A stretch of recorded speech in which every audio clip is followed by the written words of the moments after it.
So guys, today we are going to start methods of training, जो हमारा last topic है, and we'll be finishing the chapter today. बहुत लंबा चल गया है चैप्टर ये, कोई बात नहीं, अभी तो और लंबा चलता अगर आप लोग फेस टू फेस मेरे साथ बैठे होते। फिर तो हर क्लास के बाद केस स्टडीज डिस्कस करते, आपको ना केस स्टडीज में बुलवा के रटवा देता, पर वो अभी हो नहीं पा रहा। केस स्टडीज हम पढ़ ही नहीं पा रहे, आप लोग खुद ही पढ़ रहे हो, तो अपना ध्यान रखना, बहुत अच्छे से पढ़ना, एमसीक्यू ऑब्जेक्टिव्स, वरना मैं फेस टू फेस होता आपको ओरल टेस्ट ले लेके हर कुछ पेपर से पहले ही रटवा देता। चलो, मेथड्स ऑफ ट्रेनिंग, बेसिकली दो तरह के मेथड्स होते हैं। एक होता है ऑन द जॉब ट्रेनिंग और एक होता है ऑफ द जॉब ट्रेनिंग।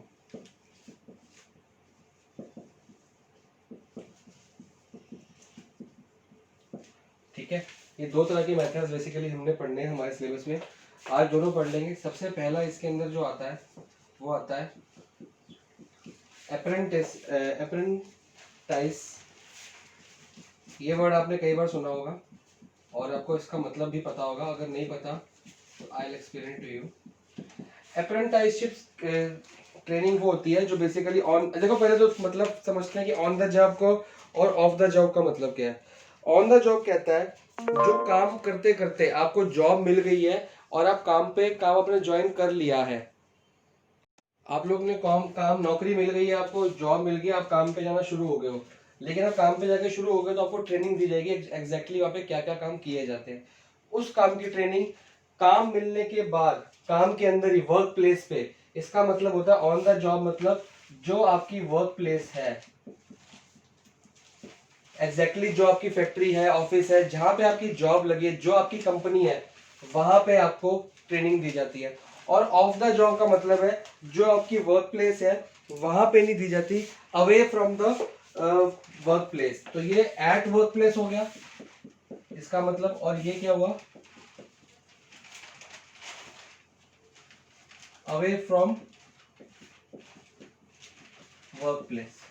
इसका मतलब ये आता है कि जहां पे आप काम कर रहे हो, जहां पे आपकी नौकरी लगी है, वो ट्रेनिंग आपको वहां पे नहीं दे रहे, उसकी जगह आपको किसी और ट्रेनिंग सेंटर में या किसी और डिपार्टमेंट में या कंपनी से बाहर किसी भी जगह आपको भेज दिया जाएगा ताकि आप ट्रेनिंग ले सको। तो ये बेसिक डिफरेंस है। तो अब मैं काम पे लग गया हूँ, मैं काम पे चला जाना शुरू कर दिया हूँ, मेरे को 3-4 दिन बाद बोल दिया गया है कि आपको एज एन अप्रेंटिसशिप ट्रेनिंग रखा जाएगा। अप्रेंटिस क्या होता है, जैसे आपको सैलरी मिलती है ना, सैलरी की जगह आपको अप्रेंटिस मिलता है। अप्रेंटिस क्या होता है, मान लो मैं एक as a technical software engineer के जॉब पे लगा हूँ। सॉफ्टवेयर इंजीनियर, मैं अभी अभी क्वालिफाइड हूँ, मैंने अभी बीटेक कंप्लीट किया है। बीटेक करने के बाद मेरे को कॉलेज से ही प्लेसमेंट होगी, रिक्रूटमेंट होगी, कॉलेज से उठा लिया गया। तो जब मेरे को कॉलेज से उठा लिया गया तो मतलब क्या है, मेरे पास एक्सपीरियंस क्या है, नो एक्सपीरियंस। यही हुआ ना, जब मैं कॉलेज से उठ के आपका चला गया हूँ तो मेरे पास एक्सपीरियंस क्या हुआ, कुछ भी एक्सपीरियंस नहीं हुआ। लेकिन मेरे पास क्या है, डिग्री है, क्वालिफिकेशन है, ठीक है, एक्सपीरियंस नहीं है लेकिन क्वालिफिकेशन है। तो मैं काम पे लगा हूं, काम करने जा रहा हूं, क्या मेरा खाली क्वालिफिकेशन से मेरे को काम करना आता होगा, बिल्कुल नहीं। मेरे को काम, क्वालिफिकेशन का मतलब है मेरे को नॉलेज है। अब ये आप ये जो पढ़ रहे हो, जो किताब आप पढ़ रहे हो, ये आपको सिर्फ एक नॉलेज दे रही है कि बिजनेस हम कैसे करते हैं, बिजनेस में क्या होता है, ऑफ द जॉब क्या होता है, स्टाफिंग में क्या होता है। ये जो है ये मेंटल नॉलेज है आपकी, ठीक है। थोड़े बहुत आपको प्रोजेक्ट्स दे देंगे, असाइनमेंट दे देंगे, थोड़ी बहुत फिजिकल आपको नॉलेज भी क्वालिफिकेशन के अंदर दे दी जाएगी।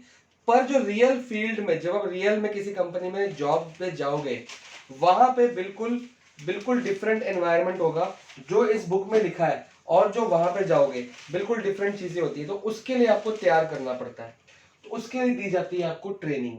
जिसके पास एक्सपीरियंस होता है उसको ट्रेनिंग नहीं दी जाती। जिसके पास एक्सपीरियंस नहीं होता, मान लो एक बंदा ऑलरेडी 10 साल से किसी कंपनी में काम कर रहा है, अब वो फर्दर किसी और कंपनी में शिफ्ट हो गया, पहले ए कंपनी में था, अब बी कंपनी में उसने जॉब ले ली अपनी, तो 10 साल का एक्सपीरियंस है, उसकी ट्रेनिंग नहीं होगी क्योंकि उसको एक्सपीरियंस है, क्वालिफिकेशन भी, एक्सपीरियंस भी है। लेकिन एज अ फ्रेशर अगर आप किसी कंपनी में अप्लाई करते हो तो आपके एक्सपीरियंस नहीं होता, आपको ट्रेनिंग दी जाएगी कि यहाँ पे काम कैसे किया जाता है। आपके पास मोटी मोटी एक मेंटल नॉलेज जो आप किताबी ज्ञान लेके आए हो वो तो यहाँ पे क्वालिफिकेशन में है कि इंजीनियर बन गए, सॉफ्टवेयर कैसे बनाते हैं, क्या करते हैं, क्या नहीं करते, सब कुछ है। लेकिन रियल लाइफ में क्या क्या प्रॉब्लम्स आती हैं, क्या क्या डील करना पड़ता है, वो आपको ट्रेनिंग में सिखाया जाएगा। तो क्या करेंगे, अप्रेंटिसशिप में क्या होता है, इसमें आपको एक हेड के अंदर रख दिया जाएगा। एक जो सीनियर बंदा होगा ना, हेड या सुपरवाइजर या सीनियर आपका जो होगा या सुपरवाइजर, आपको इसके अंदर रख दिया जाएगा। इसके नीचे आपको क्या मिलेगी, जॉब, और क्या मिलेगी, ट्रेनिंग। जो जॉब आपने करनी, जो काम आपने करना है, इसके नीचे आपको ट्रेनिंग कर दी जाएगी। किसके लिए, for specified period of time. ये पहले से ही आपको बता दिया जाएगा। स्पेसिफाइड पीरियड हो सकता है, मान लो 1 हफ्ता हो, एक अगर छोटा मोटा काम हो। लेकिन एक बात याद रखनी कि जो अप्रेंटिसशिप होता है ना, ये छोटे मोटे काम के लिए नहीं होती, ये ऑलरेडी उन जॉब्स के लिए होती है जो बहुत टेक्निकल होती है, जो बहुत हार्ड वर्क मांगती है और जो बहुत क्रिटिकल मतलब कॉम्प्लेक्स होती है, मुश्किल होती है। तो हाईली टेक्निकल जॉब्स के लिए होता है। तो ऑब्वियसली जब इतनी मुश्किल जॉब्स के लिए आपको ट्रेनिंग दी जाएगी तो ट्रेनिंग पीरियड भी क्या होता है, बड़ा होता है। तो ये 1 साल भी हो सकता है, मतलब 1 ईयर to 5 ईयर्स के बीच में ये हो सकता है, ज्यादा भी हो सकता है। तो ऐसे जो काम होते हैं, जो बहुत हाईली स्किल्ड बंदे कर सकते हैं, एक्सपर्ट बंदे कर सकते हैं, अच्छे एक्सपीरियंस होल्डर कर सकते हैं, उनके लिए क्या होता है, ये वाली जॉब्स दी जाती हैं। और इसके लिए आपको जो सैलरी मिलती है ना, वो सैलरी पूरी सैलरी नहीं मिलती, बिलो सैलरी मिलती है। आपको जो पे किया जाता है वो बिलो सैलरी पे किया जाता है। जितनी नॉर्मल एक बंदे को, आपके जैसे पोस्ट के बंदे को मान लो 40,000 मिल रहे होंगे, तो आपको 40 नहीं, आपको 25,000 देगा। क्यों, क्योंकि अभी आप ट्रेनिंग पीरियड के अंदर हो। जब 5 साल आपके पूरे हो जाएंगे, मान लो आप पूरे ट्रेंड हो जाओगे, आप इस सीनियर के बराबर आ जाओगे, आपको इसके बराबर की सैलरी मिलनी शुरू हो जाएगी। तब तक आपको सैलरी नहीं मिलेगी, बिलो सैलरी आपको पे किया जाएगा। और वो जो पे करते हैं उसको अप्रेंटाइज कहते हैं, अप्रेंटिसशिप नहीं, अप्रेंटाइज कहते हैं।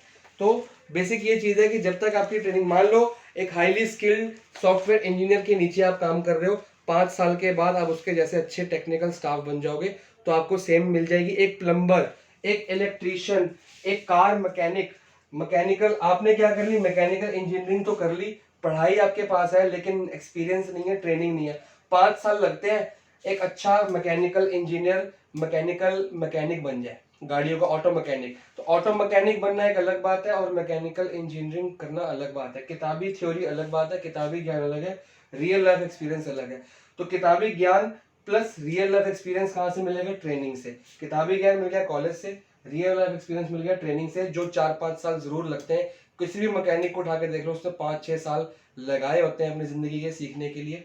वो सीखता है, तब तक वो अप्रेंटिसशिप में होता है और उसको सैलरी नहीं मिलती, उसको अप्रेंटिस मिलता है। तो ये आपका फर्स्ट पॉइंट था, बुक में पढ़ लेना, आपको क्लियर हो जाएगा। सेकंड पॉइंट है जी इंटर्नशिप ट्रेनिंग, इसको डिस्कस करते हैं। इंटर्नशिप ट्रेनिंग एक बहुत ही कॉमन सी चीज है, आपने कई बार पढ़ी है बचपन में, अगर आपको आती है इट्स गुड, वरना मैं समझा देता हूँ। इंटर्नशिप होती है, देखो आपने कई बार बोला कि जब भी आप कॉलेज में पढ़ रहे हो तो आपको एज एन इंटर्न किसी कंपनी में भेजा जाता है। आप अभी कॉलेज में ही हो, आपकी पढ़ाई छूटी नहीं है। मान लो ये आपका कॉलेज है, आप अभी यहाँ पे बिलोंग कर रहे हो, ठीक है, हम ए बंदे हैं, हम यहाँ पे कॉलेज के अंदर पढ़ रहे हैं और हम कौन से ईयर में, अभी फाइनल ईयर में है। तो मार्कर चेंज कर लेता हूँ पहले। अब क्या हो रहा है, आप कॉलेज में पढ़ रहे हो, आप स्टूडेंट ए हो और आप फाइनल ईयर में हो। फाइनल ईयर में आपको क्वालिफिकेशन तो मिल जाएगी, ऑब्वियसली आपको क्या मिलेगी, यहाँ पे डिग्री मिल जाएगी। अब आपको डिग्री तो मिल गई, एक्सपीरियंस तो मिला नहीं, तो वो क्या करते हैं, आपको एज एन इंटर्न बना के कहाँ भेज देंगे, किसी कंपनी में भेज देंगे, किसी भी कंपनी के अंदर भेज देंगे। अब कंपनी वाला आपको क्यों लेगा, वो बोलेंगे जाओ इस कंपनी में काम कर लो, क्या आपको काम मिल जाएगा, नहीं। इस कॉलेज का और इस कंपनी का क्या होता है, टाई अप होता है। टाई अप मतलब कोलैबोरेशन होती है। ये कंपनी कहती है कि आपकी कंपनी के जो भी फ्रेशर्स होंगे उनको हर साल जो फाइनल ईयर में बच्चे आया करें, हमारे पास भेज दिया करो, ठीक है। इनको कॉलेज को क्या फायदा है कि उनके बच्चों को डिग्री तो मिल रही है, साथ में एक्सपीरियंस भी मिल रहा है रियल लाइफ प्रैक्टिकल काम करने का। और कंपनी को क्या फायदा होता है, कंपनी को फायदा होता है कि फ्रेश आइडियाज मिलते हैं उनको, नए नए बंदे आते हैं, ठीक है, एक फ्रेशनेस आती है, न्यू यूथ उनके पास आके मिलता है। तो उनको नई चीजें, नई इनोवेशंस मिलती हैं, उनको नए नए आइडियाज मिलते हैं। तो इनके पास बेनिफिट ये होता है कि इनको ये चीज मिलती है, और इनको बेनिफिट ये होता है कि इसको पढ़ाई के साथ साथ एक्सपीरियंस मिल गया। तो मान लो आपका फाइनल ईयर है और फाइनल ईयर 1 साल का है, तो पहले 6 महीने आपने पढ़ाई कर ली और रिमेनिंग जो 6 महीने है आप पढ़ाई भी कर रहे हो। पहले 6 महीने सिर्फ पढ़ाई की, बाकी के 6 महीने आपने पढ़ाई भी की प्लस आपने जॉब भी की। तो आपको मान लो हाफ डे पढ़ाई करने को मिलता है और half day as a practical आपको जॉब के लिए भेज दिया जाता है। इस जॉब के लिए आपको कोई सैलरी नहीं मिलती, नो सैलरी इज पेड, सिर्फ एक स्टाइपेंड मिलता है। क्या मिलता है? स्टाइपेंड। ये वर्ड आपने कई बार सुना होगा, स्टाइपेंड मिलता है, सैलरी का एक बहुत छोटा सा पार्ट। मान लो अगर उस पोस्ट की सैलरी 20,000 है तो आपको 20,000 नहीं मिलेगा, आपको उसकी जगह पे मिलेगा 5,000, 3,000, 4। स्टाइपेंड कोई बहुत ज्यादा अमाउंट नहीं होती, बहुत एक छोटी सी रकम होती है। ये आपने इकोनॉमिक्स में और इसमें 11th में सब कुछ पढ़ के आए हो। तो ये होता है इंटर्नशिप। आपको एज एन इंटर्न यहाँ भेजा जाएगा, आपको काम का स्किल मिल जाएगा, आपको एक्सपीरियंस मिल जाएगा, उसके मार्क्स आपके पढ़ाई के अंदर जुड़ेंगे। जैसे आजकल के प्रोजेक्ट के असाइनमेंट के मार्क्स जुड़ते हैं, वैसे पढ़ाई के मार्क्स प्लस इसके मार्क्स आपकी पढ़ाई में जुड़ेंगे। और हो सकता है जैसे आप किसी कंपनी में काम करने जाओ, उनको आपका काम, आपका माइंड, आपका सेंस ऑफ वर्क, आप बहुत प्रेजेंस ऑफ माइंड सब कुछ अच्छा लगा। हो सकता है वो आपको ये बोल दे कि आप एग्जाम दे दो और इसके हमारी कंपनी में जॉब कर लो। तो और साथ में जब आपको क्वालिफिकेशन मिलती है, आपको एक्सपीरियंस, इस कंपनी का क्या मिलता है, एक एक्सपीरियंस सर्टिफिकेट मिल जाता है। तो आप कहीं भी जॉब करने जाओगे ना, मांगने जाओगे, तो वो बोलेंगे यार तू तो फ्रेशर है, तू अभी पढ़ाई खत्म करके आएगा। तो आप बोलोगे सर मैं फ्रेशर नहीं हूँ, मैंने जरूर पढ़ाई अभी भी खत्म करी है, पर मैंने फलानी फलानी कंपनी में 6 महीने स्टाइपेंड पे एज एन इंटर्न काम किया था, मेरे पास 6 महीने का एक्सपीरियंस भी है। तो आपके जो सीवी होता है, रिज्यूम होता है, उसके अंदर एक प्लस पॉइंट आ जाता है, पढ़ाई के साथ साथ एक्सपीरियंस भी मिल जाता है आपको। तो हर तरह से ये बहुत अच्छा सेटअप होता है। बहुत सारे एजुकेशन इंस्टीट्यूशन, बहुत सारे कॉलेजेस ये फॉलो करते हैं। डॉक्टर्स जो पढ़ाई करते हैं, पढ़ाई करते करते उनको इंटर्नशिप दी जाती है, इंजीनियर्स को दी जाती है, एमबीएस को दी जाती है, सीएस को दी जाती है। हाँ, बहुत हाईली क्वालिफाइड जो लोग होते हैं, जिनको नॉलेज भी चाहिए और प्रैक्टिकल स्किल्स भी चाहिए, उनको ये काम कराया जाता है। आगे बढ़ते हैं जी। नेक्स्ट पॉइंट जो हमारा है वो है इंडक्शन ट्रेनिंग। बेसिकली होता क्या है इंडक्शन ट्रेनिंग? नाम इसका जरूर इंडक्शन है, पर ये आप ध्यान से देखो, इसका जो मेन जो मतलब निकलता है वो यहां से निकलता है, इंट्रोडक्शन।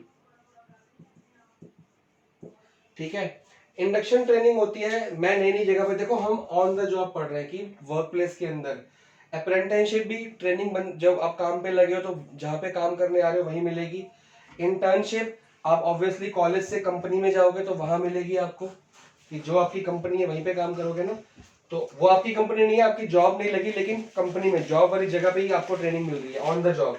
इंट्रोडक्शन, मैं काम पे लग गया, मैं काम पे जाना शुरू हो गया, अब मैं नई नई जगह पे गया हूँ, मैं किसी को जानता ही नहीं वहां पे, तो मेरे को सबसे इंट्रोडक्शन दिया जाएगा, एक इंट्रो कराई जाएगी। और इंट्रोडक्शन के बाद हम क्या करेंगे, हमको थोड़ा थोड़ा काम सिखाया जाएगा, यार ये चीज ऐसे करनी है, ये चीज ऐसे करनी है। जो बहुत छोटे मोटे काम होते हैं, जो आप पढ़ के आए हो ना, वही पढ़ाई वाली नॉलेज चाहिए होती है, कोई ज्यादा खास प्रैक्टिकल स्किल नहीं चाहिए होते। बस छोटा मोटा बता दिया, ये ऐसे करना है, ये काम ऐसे करना है, ओरली बताना। तो बेसिकली ऐसे छोटी मोटी ट्रेनिंग को जो खाली ओरली बता के दी जा सकती है, या हल्का फुल्का दिखा दिया करके भी ऐसे नहीं करना, ये मशीन चलानी है, ये मशीन भैया ऐसे करके ऐसे चलानी है, ऐसे करके 4-5 दिन सिखा दिया उसको, 4-5 दिन उसने देख लिया, अब वो बंदा देख के सीख सकता है। तो छोटे मोटे जो काम होते हैं वो इंडक्शन ट्रेनिंग में दिए जाते हैं। ये ज्यादातर मान लो कुछ कुछ आवर्स की भी हो सकती है, 4 से 5 घंटे, कुछ दिन की भी हो सकती है, कुछ वीक्स की भी हो सकती है, बस इससे ज्यादा आगे नहीं जाती है, छोटी मोटी ट्रेनिंग होती है। तो ये जहाँ पे आपका जॉब प्लेस है, एट वर्क प्लेस ही आपको दी जाती है। और इसको इंट्रोडक्शन से देखो, आप लोग में से 1-2 बच्चे मैथ्स भी पढ़ रहे हैं मेरे पास और अकाउंट्स भी पढ़ रहे हैं। हम जब भी मैथ्स की और अकाउंट्स की वीडियो बनाते हैं, तो चैप्टर जब न्यू स्टार्ट होता है, हम एक इंट्रो वीडियो बनाते हैं कि इस चैप्टर में हम पढ़ने क्या वाले हैं। बीएसटी इको में ऐसा नहीं होता, वो तो थ्योरी चीजें हैं, तो हम सीधा सीधा टॉपिक पे आ जाते हैं। मैथ्स में क्या होता है, 15 मिनट 20 मिनट आपको ऐसे ट्रिग्नोमेट्री कराई, इन्वर्सिटी को कराई हमने, एंड सारे डिटर्मिनेंट मैट्रिसेस, अब कॉन्टिन्यूटी भी खत्म होगी हमारी, और कल परसों में 6 चैप्टर स्टार्ट करना है, एप्लीकेशन ऑफ डेरिवेटिव्स। और अकाउंट्स में भी आपको हर चीज की, पार्टनरशिप में, एडमिशन में क्या हुआ, रिटायरमेंट में क्या हुआ, सब कुछ आपको मैं इंट्रो देता हूँ। तो वो इंट्रो देने, क्या इंट्रो क्या बहुत देर की होती है, एक वीडियो की होगी, 20 मिनट की होगी, 15 मिनट की होगी, ये तो है नहीं कि इंट्रो हर वीडियो में चलती जा रही है। स्टार्टिंग में एक इंट्रो दी ताकि आप चैप्टर से क्या हो जाओ, यूज टू हो जाओ, उससे फ्रेंडली हो जाओ, फिर आपको चैप्टर समझ आना शुरू हो जाता है। तो वो आप नई नई जगह पे काम करने गए हो तो आप काम के बंदों से फ्रेंडली हो जाओ, काम से आप फ्रेंडली हो जाओ, वो आपको इंट्रो दी जाती है, वो छोटी मोटी ट्रेनिंग दी जाती है, कुछ घंटों की, कुछ दिनों की, कुछ हफ्तों की, उसे कहते हैं induction training. Now we are going to start off the job training. दे देना या भी रहने दो। ऑफ द जॉब ट्रेनिंग में क्या आएगा, एक ही मेथड आता है, इसको हम कहते हैं वेस्टिब्यूल ट्रेनिंग। वेस्टिब्यूल ट्रेनिंग एक नाम है ट्रेनिंग का, ये ऑफ द जॉब दी जाती है, मतलब एट द वर्क प्लेस नहीं दी जाएगी। जहां पे आप काम करते हैं एट द वर्क प्लेस नहीं दी जाएगी, away from the work place. अब मान लो कोई बहुत हाईली सोफिस्टिकेटेड मशीनरी आपने लगानी है, इसमें क्या आता है, highly sophisticated machines, computers, technology, कुछ मैं खाली टेक्नोलॉजी वर्ड लिखूंगा या मशीन्स ले लो, आपको चलानी सिखानी है, ठीक है। अब होता क्या है, मैं किसी कंपनी में काम पे लगा, वहां पे बहुत बड़ी बड़ी मशीनरी है, बहुत टेक्निकल है, कंप्यूटर वर्क बहुत ज्यादा उसके अंदर, पूरी प्रोग्रामिंग करनी पड़ती है। अब मेरे को वो चलानी सीखनी है क्योंकि मैं उस जॉब पे लगा हूं और मेरे को नहीं आती, फ्रेशर हूं मैं, तो या तो मेरे को उसी मशीन के ऊपर सिखाया जाए, अब मेरे को उसके ऊपर सिखाया जाए और मैंने उसको गलती से ट्रेनिंग करते करते खराब ही कर दी, तो इतनी मेरी सैलरी नहीं होगी जितना मशीन को ठीक करने का खर्चा आ जाएगा। कई मशीनें बहुत महंगी होती हैं, उसकी रिपेयर और उसकी जो मेंटेनेंस है बहुत ज्यादा होती है, तो मेरे को डायरेक्टली उस मशीन पे नहीं डाला जाएगा, इंस्टेड मेरे को एक ऐसे ही same to same factory environment में भेजा जाएगा फॉर ट्रेनिंग। वो एक क्लासरूम टाइप होगी, एक क्लासरूम, क्लास जैसा माहौल होगा, क्लासरूम टाइप होगी, जहां पे मेरे को क्या सिखाया जाएगा, वो वर्क प्लेस नहीं होगी, जहां मैं काम पे लगा वहां नहीं होगी, उससे away from the work place होगी, वहां पे मेरे जैसे और बंदों को भेजा जाता है और उस मशीनरी पे काम करने की ट्रेनिंग दी जाएगी। जैसे हम कई बार कंप्यूटर कोर्स करते हैं, हमको किसी जॉब में लगना है तो हमको बोला जाता है ये वाला कोर्स किया है कि नहीं किया, तो क्या हम वो जॉब करते करते कंप्यूटर कोर्स सीखते हैं? नहीं, हम पहले किसी कंप्यूटर के एजुकेशन कंप्यूटर इंस्टीट्यूट में जाते हैं, वहां पे वो चीज सीखते हैं, फिर जाके जॉब करते हैं। तो हमको वैसे किसी इंस्टीट्यूट में भेजा जाएगा, किसी क्लासरूम टाइप मॉडल में भेजा जाएगा, वहां पे वो मशीनरियां, वो कंप्यूटर, वो सॉफ्टवेयर सब पड़ा होगा, बस उसका वो डेमो होगा, मतलब वो ओरिजिनल नहीं होगा, उसकी कॉपी टाइप होगी। तो उससे क्या होगा कि मैं काम भी सीख जाऊंगा और वो चीजें खराब भी नहीं होंगी। अगर मैं यहाँ पे सीखता हूँ और यहाँ मैंने कोई खराब कर दी तो नुकसान, जितनी मेरी सैलरी नहीं होगी पूरे साल की, उतना बड़ा मेंटेनेंस आ जाएगा, और मेरे ऐसे कितने एम्प्लॉयज वो रोज रखते होंगे, हर महीने रखते होंगे, हर महीने मशीनें ठीक करते रहेंगे। क्योंकि जब आप कोई नई चीज सीखते हो तो चांसेस बहुत ज्यादा होते हैं कि नई चीज सीखते सीखते वो खराब ना कर दो आप, ठीक है।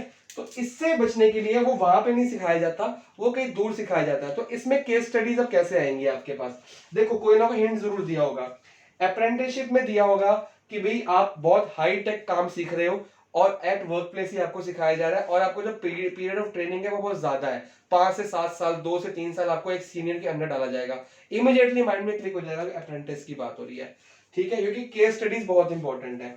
इंटर्नशिप, आप पढ़ाई भी कर रहे हो, साथ साथ आपको किसी कंपनी में जॉब के लिए भेजा जाएगा और आपको स्टाइपेंड दिया जाएगा थोड़े टाइम के लिए, आपको पढ़ाई का क्वालिफिकेशन भी मिलेगी और एक्सपीरियंस का सर्टिफिकेट भी मिलेगा। तो दोनों काम साथ साथ चल रहे हैं, मतलब इंटर्नशिप, और आप एज एन इंटर्न काम कर रहे हो, आपको कुछ घंटों की, कुछ दिनों की ट्रेनिंग दे दी, एक इंट्रोडक्शन दे दिया, लाइट से समझा दिया, इंट्रोडक्शन हो गई आपकी। आपको हाईली, जब ये वर्ड आ जाएगा हाईली सोफिस्टिकेटेड टेक्नोलॉजी और मशीन के लिए away from the work place भेजा जा रहा है, ताकि आप सीख जाओ, जब आप काम सीख जाओगे आपको पैसे मिलेंगे, इस ट्रेनिंग के पैसे मिलेंगे, क्योंकि आप तो काम पे नौकरी लग गई है, जिस कंपनी में नौकरी लगी है उसी कंपनी ने आपको काम सीखने को भेजा है ना, तो पैसे जरूर मिलेंगे आपको। लेकिन आप अवे फ्रॉम द, तो ऐसा लिखा आ जाए कि हाईली सोफिस्टिकेटेड टेक्नोलॉजी में आपको सिखाया जाएगा, लेकिन away from the work place एक इंस्टीट्यूट में भेज देंगे, एक क्लासरूम टाइप मॉडल में भेज देंगे, आपको 1 महीने की ट्रेनिंग मिलेगी, जब आप 1 महीने की ट्रेनिंग सीख जाओगे आपको वापस बुला लिया जाएगा और आपको काम पे रख दिया जाएगा। तो इसे कहते हैं वेस्टिब्यूल ट्रेनिंग। हमारे कई, और आपके भी कई लोग होंगे, हमारे कई, मेरे कई फ्रेंड्स हैं जो मेरे बिल्कुल कलीग्स हैं, वो लोग क्या करते हैं, वो सीए एमबीए वगैरह, जब हमने एमबीए की थी तो वही वाले कलीग्स मेरे फ्रेंड्स हैं, तो जब आज वो कोई सीए है, कोई एमबीए, कोई कुछ है, भी कुछ है, तो उनसे मेरी बातचीत होती है, तो वो कहते हैं कि हमको एक एक हफ्ते के लिए कोरिया भेज दिया जाता है, हमको एक एक हफ्ते के लिए इटली भेज दिया जाता है, किस लिए? For training. और उनको जॉब करते करते 8-8 साल 10-10 साल हो गया है। तो जो बंदा 10 साल भी जॉब कर रहा है फिर भी उसकी ट्रेनिंग हो रही है, मतलब कोई नया इनोवेशन मार्केट में आया है, कोई नई टेक्नोलॉजी मार्केट में आई है, कोई नया सॉफ्टवेयर है, उसके बारे में सीखने के लिए उनको आउट ऑफ इंडिया भेजा जाता है एक हफ्ते के लिए, 10 दिन के लिए, कि वहां से सारा सिस्टम यहाँ पे लाने से अच्छा हम एक बंदा उठा के वहां भेज दे। तो 4 से 5 बंदों की टीम भेजते हैं, इटली भेज दिया, रोम भेज दिया, कहीं भी जहाँ की टेक्नोलॉजी वहां पे आई है तो वहां भेजिए, वहां उसको ट्रेनिंग मिल दी। अब क्या ट्रेनिंग उसको कंपनी के वर्क प्लेस में मिली? नहीं, उसको इटली जाना पड़ा वो ट्रेनिंग लेने के लिए, वहां से 10 दिन की ट्रेनिंग लिया, उसको समझ आ गया क्या करना है, अब वापस आएगा, अब वो जो उसने सीखा है 10 साल उसको नौकरी पे हो गए, फिर उसने कुछ नया सीखा, कोई नई इनोवेशन आई, वो सीखा, वो यहाँ पे यूज करेगा। तो इस तरह के कुछ भी आपके पास जॉब सॉरी केस स्टडीज आ सकती हैं। तो आपको पहचानना है कि एट द वर्क प्लेस है कि अवे। अगर अवे है तो उस पर चले जाओ, उस पर तो एक ही आंसर है। और एट द वर्क प्लेस में छोटी मोटी इंट्रोडक्शन, काम भी कर रहे हो, पढ़ाई भी कर रहे हो, इंटर्नशिप, और सिर्फ आपको काम सिखाया जा रहा है बहुत सालों के लिए, लंबे पीरियड के लिए, तो ये होगा। यहाँ पे आपका टॉपिक खत्म है। इसके बाद 2 टॉपिक आपके बचते हैं। एक तो डिफरेंस है, वो आपने खुद करना है, और अगर कोई डाउट है, difference between on the job end of the job, ये डिफरेंस आपने खुद पढ़ना है। कोई भी डाउट है आप बता देंगे भी ये कॉस्टली नहीं होती, ये कॉस्टली, क्योंकि जो कंपनी आपको बाहर किसी और कंपनी में इंस्टीट्यूट में पढ़ाई के लिए भेज रही है, सीखने के लिए भेज रही है, वो उसको पैसा भी तो देगी ना, आपको सैलरी भी देगी, तो ये कॉस्टली होता है। ये कम थोड़ा कॉस्टली होता है क्योंकि ये कंपनी के अंदर ही रह के सिखा दिया आपको उसी जॉब पे का, या अब स्टाइपेंड देना तो बहुत कम स्टाइपेंड होता है। ऐसे कोई डिफरेंसेस लिखे हैं, आपको ना जोन सा पॉइंट ना समझ आए, हाईलाइट करके स्क्रीनशॉट करके मेरे को भेज दो, मैं पर्सनली कॉल करके आपको समझाऊंगा। पर समझना जरूर, आई चलाई मत करना कि हो गया ऐसे लर्न कर लेंगे, नहीं।